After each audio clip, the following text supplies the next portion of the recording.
कि मैं 4 फरवरी से लेके 8 फरवरी तक अपने एनुअल एकेडमिक विजिट पे था यूके। बेसिकली 2020 के बाद ये मेरा टूर था और आपको पता है इसके दौरान में कोविड भी आया। मुझे ये लगा कि इस बार थोड़ा सा मैं कंपेयर करूँ चीज़ों को, क्योंकि हम पाकिस्तान के अंदर नो डाउट कि यहाँ जो लोग हैं उनकी आमदन का लेवल भी वो नहीं है और सोर्स ऑफ इनकम जो है वो भी इतने ज़्यादा नहीं है। और इसमें भी कोई शक वाली बात नहीं है कि पाकिस्तान के अंदर इन्फ्लेशन है, इसमें भी कोई शक वाली बात नहीं है कि पाकिस्तान के अंदर अनएम्प्लॉयमेंट भी है। तो थोड़ा सा मैंने सोचा कि हम इस वजह मैं बैठूँ कहीं खाना खाने तो मैं चीज़ों की जो कीमतें हैं उसको देखूं, फिर मैं उसी आइटम की कीमत जो पाकिस्तान के अंदर देखूं। तो पहले मुझे स्टे करना पड़ा लंदन। वहाँ मेरे एक दो दोस्त हैं, दस्तगीर भट्ट साहब, वो मुझे मिल रहे हैं, बहुत शुक्रिया उनका। और एक और दोस्त मेरे डॉक्टर इस्लान गौरी साहब, वो वहाँ पे असिस्टेंट प्रोफेसर हैं प्राइवेट बिजनेस स्कूल के अंदर। फिर डॉक्टर शुजात जो हैरियट पोर्ट यूनिवर्सिटी के अंदर एसोसिएट प्रोफेसर हैं, वही मुझे वहाँ पे मिलने आए। तो हम वहाँ बैठे, वहाँ हमने खाना शाना खाया। खाना खाने के बाद मैं और डॉक्टर शुजात हम कैम्ब्रिज चले गए। कैम्ब्रिज गए तो वहाँ जो मेरे होस्ट हैं प्रोफेसर आंद्र याज, उनसे मेरी बात हुई। Believe me, he was crying.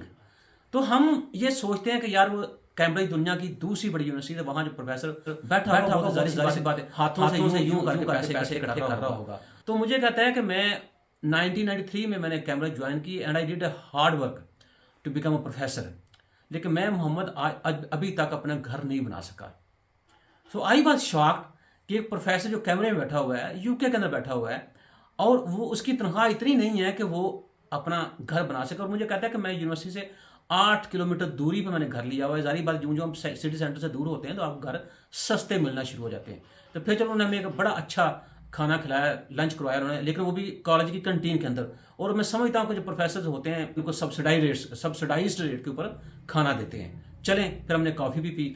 तो उसके बाद हम लोग लीड्स जो है वो हमने सफ़र किया। हमारे एक और बड़े अच्छे दोस्त हैं मोहम्मद अली नासिर साहब, जो लीड्स यूनिवर्सिटी में एसोसिएट प्रोफेसर हैं। वो माशाल्लाह अपनी प्यारी सी गाड़ी में हमें बड़े प्यार से लेने के लिए आए। चलो हम वहाँ पे गए लीड्स के अंदर, हमारा क्याम। तो डॉक्टर शुजात साहब जो है उन्होंने दूसरे दिन वापस जाना था। तो फिर मुझे यूनिवर्सिटी ऑफ इडनबरा वहाँ से मिलने के 2 कलीग चाइना से वो आई। तो हम बैठे एक सीरियन होटल के ऊपर, वहाँ बैठ के जनाब हमने खाने का ऑर्डर दिया। तो जितने पैसे हमने वहाँ खाने में पे किए, तकरीबन हम 4 लोग थे, आप समझिए कि हमने 60 से 70 पाउंड पे किए। अब 60 से 70 पाउंड को आप जो भी पाउंड की प्राइस है उससे आप मल्टीप्लाई कर लें तो आपको अंदाजा हो जाएगा कि 4 लोगों ने कितने पैसों में हमने खाना पिया। और मैं समझना कि वही पैसे मैं यहाँ पाकिस्तान के अंदर लगाता तो 4 के बजाय हम 4 से 8 लोग खाना खा सकते थे। तो इस कदर महंगाई है वहाँ पे।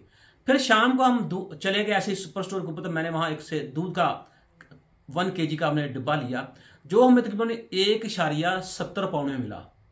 1.70 पाउंड में। तो अगर आप नेस्ले का दूध लें यहाँ पाकिस्तान में, ये आपको मेरे ख्याल में 400 या 500 रुपये के दरमियान ही मिल जाता है। तो आप ये देखें कितना सस्ता वहाँ ये चीज़ें हैं। इसी तरह और जूस का डिब्बा जो था वो 1.5 का मिला। अब जूस का कोई भी डिब्बा जो लीटर का आप देखें तो पाकिस्तान में अगर आपको 300 से 400 रुपये में मिल जाता है। तो कहने का मकसद ये है, मैं आपकी इस बात से भी अग्री हूँ कि पाकिस्तान में महंगाई है। मैं इस बात से भी अग्री हूँ कि पाकिस्तान में इनकम सोर्सेज जो इतने ज़्यादा नहीं है। मैं इस बात पे भी अग्री हूँ कि मुल्क के अंदर बेरोजगारी है और बाकी सारी चीज़ें मिला लें, मुल्क के अंदर इकोनॉमिक मिजरी वो भी है। यकीन करें यूके में 10 टाइम्स चीज़ें ज़्यादा हैं पाकिस्तान से। लोगों में बेचैनी देखेगा आपको, हर स्मोकिंग स्पॉट के ऊपर यंग लड़के लड़कियां सिगरेट पीते हुए नजर आएंगे। आप उनसे पूछें कि यार आप सिगरेट क्यों पी रहे हैं? जी आई एम वेरी टेंस्ड। अब वो टेंस क्यों है? जी मेरे पास रोजगार नहीं है। वो टेंस क्यों है कि मैं जो जॉब कर रहा हूँ मेरी एबिलिटी के मुताबिक जॉब नहीं है। वो टेंस क्यों है कि चूंकि मेरे अंदर ज़्यादा एबिलिटीज़ हैं तो जहाँ पे मैं जॉब कर रहा हूँ वो मेरी एबिलिटी को, मेरे पोटेंशियल को इस्तेमाल नहीं कर पा रहे, तो मैं अपनी सैलरी से खुश नहीं हूँ। लिविंग कास्ट आप अगर देखिए तो पाकिस्तान में मेरे ख्याल में आज भी आपको 8 से 10 मिले के घर जो है वो 50 से 60,000 रेंट में मिल जाता है। तो वहाँ जो एक स्टूडियो अपार्टमेंट है वो 550 पाउंड, 550 पाउंड को फिर हम मल्टीप्लाई करें 1 पाउंड की जो प्राइस है तो आपको पता चल जाएगा कि वहाँ जो रेंट है वो कहाँ पहुँचा है और यहाँ पे रेंट जो है वो हम क्या पे कर रहे हैं।